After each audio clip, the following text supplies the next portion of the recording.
அனைவருக்குமே வணக்கம். சற்று முன் கிடைத்திருக்கக்கூடிய ஒரு மிக மிக முக்கியமான செய்தி ஒன்று வெளியாகியுள்ளது. சற்று முன் 2G வழக்கில் ராசாவிற்கு நீதிமன்றம் இறுதி தீர்ப்பு, டெல்லி திகார் சிறையில் அடைப்பு, இது மாதிரி பார்த்தீங்கன்னா செய்திகள் வெளியாகிருக்கு. ஸோ ஏற்கனவே பார்த்தீங்கன்னா 2G மேல்முறையீட்டு வழக்கில் விசாரணைக்கு தயாராக உள்ளதாக டெல்லி உயர்நீதிமன்றத்தில் பார்த்தீங்கன்னா சிபிஐ தாக்கல் செய்திருக்காங்க. ஸோ இதைத் தொடர்ந்து தான் இப்போ ராசாவுடைய கதை ஒட்டுமொத்தமாக முடிந்திருக்கு. ஸோ இந்த 2G வழக்கின் மூலமாக நிறைய பேர் பார்த்தீங்கன்னா 2G வழக்கில் கொலை செய்யப்பட்ட சம்பவத்தின் மர்மங்கள் நிறைய இருக்கும். தொடரப்பட்ட வழக்கின் அடிப்படையில் இப்போ ராசா அவர்கள் வசமாக சிக்கியிருக்காங்க. ஸோ அதேமாரி பார்த்தீங்கன்னா ஏற்கனவே கனிமொழி அவர்களும் இந்த 2G வழக்கில் இருவருமே அலைக்கற்றல் வழக்கில் சிக்கி எக்கச்சக்கமான பணங்கள் மோசடிகள் செய்திருக்காங்க அப்படின்னு தொடரப்பட்ட வழக்கின் அடிப்படையில் ஸோ மீண்டும் சிபிஐ பார்த்தீங்கன்னா இந்த வழக்கை மறுஆய்வு செய்திருக்காங்க. சொல்லலாம் ராசா அவர்கள் இப்போ ஸோ டெல்லி திகார் சிறையில் அடைக்கப்பட போகிறதாக தகவல் வெளியாக இருக்குது. ஸோ இதை பற்றி இந்த வீடியோவில் நம்ம முழுமையாக பார்க்கலாம். ஸோ அதுக்கு முன்னாடி நம்ம சேனலுக்கு இப்போ தான் நீங்கள் முதல் முறையாக வந்திருக்கீங்க அப்படின்னா மறக்காமல் நம்மளுடைய சேனலை சப்ஸ்கிரைப் பண்ணி சப்போர்ட் பண்ணுங்கள். ஸோ வாங்க வீடியோக்குள்ளே போகலாம். ஸோ பார்த்தீங்கன்னா ஏற்கனவே 2G அறக்கட்டளை மேல்முறையீட்டு வழக்கு விசாரணைக்கு தயாராகி விட்டதாக டெல்லி உயர்நீதிமன்றத்தில் சிபிஐ தெரிவித்துள்ளது.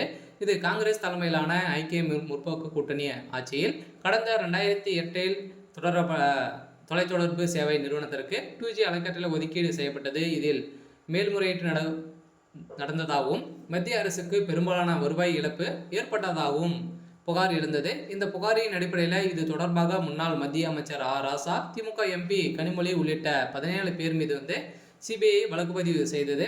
இந்த வழக்கின் அடிப்படையில் 2G அறக்கட்டளை முதலில் வருவோருக்கு முன்னுரிமை என்ற அடிப்படையில் ஒதுக்கீடு செய்வதில் அரசுக்கு ரூபாய் 30.984 கோடி இழப்பு ஏற்பட்டதாக சிபிஐ குற்றம் சாட்டியது.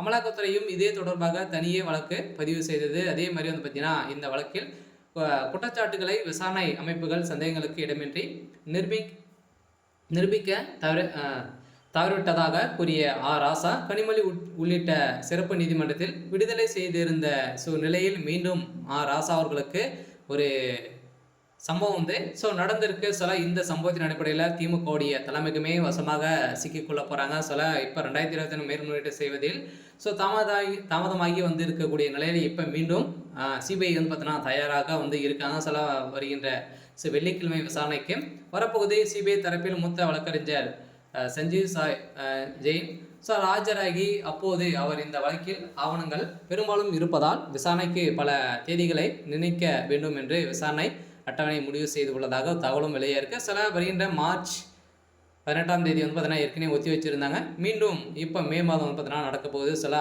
ராசா அவர்கள் அதிரடியாக கைது செய்யப்படுறதுக்கான அனைத்து ஏற்பாடுகளுமே நடந்திருக்கு. சரி, ஓகே.